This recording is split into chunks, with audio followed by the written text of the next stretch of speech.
eyes are on Doha, where mediated hostage for ceasefire talks have renewed between Israel and Hamas. The talks come weeks after the expiration of the first phase of the hostage ceasefire agreement, with the return to war in Gaza a distinct possibility. Key U.S. envoy Steve Witkoff arrived at the talks with a strong message that the Trump administration wants to leave Doha with a deal on phase 2, or at least an extension of the first phase of the deal, and bring more hostages home. Before arriving in Doha, Witkoff said that he would aim to set deadlines. Witkoff insisted that all is on the table after Hamas agrees to disarm and leave Gaza. Witkoff said, only if they leave, the way is open for a negotiated peace and an end to the war. The Air Force struck targets in Syria overnight. The Army said military bases were attacked in the vicinity of Dara and Quneitra, both former Army posts of the former Assad regime. The Israeli strikes came after Foreign Minister Gideon Sa'ar warned that the new Islamic rulers of Syria were pure evil after the killing of over 1,000 Alawites by the new government's forces in recent days. Israel has repeatedly warned of the dangers of the new regime headed by an Islamic faction that emerged from Al-Qaeda and led by interim President Ahmed al-Shara.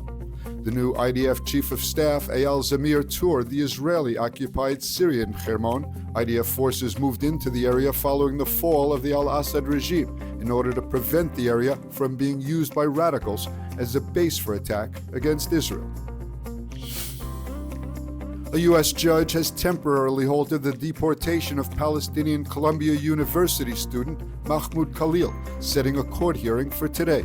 The decision comes amid President Donald Trump's crackdown on certain anti-Israel protesters.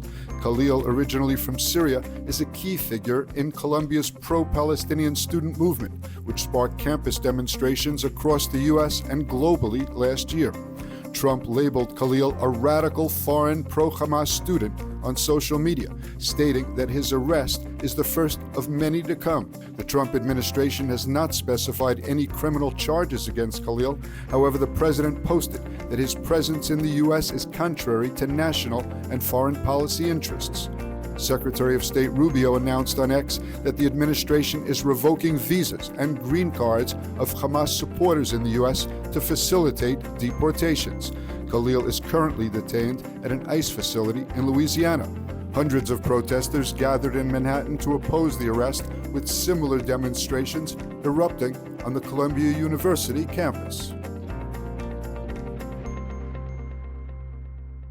Experience the power of truth with ILTV News. If you're looking for quality content and captivating visuals, join our news community and become an integral part of our team as we embark on a mission to unveil the real Israel, dismantling the web of lies and misinformation that surround reporting on Israel. By subscribing to ILTV News, you will not only have access to the latest updates, but you will also amplify our message, creating a ripple effect that carries the truth far and wide. Subscribe today and help reshape the narrative. Available on the web, Android, and Apple.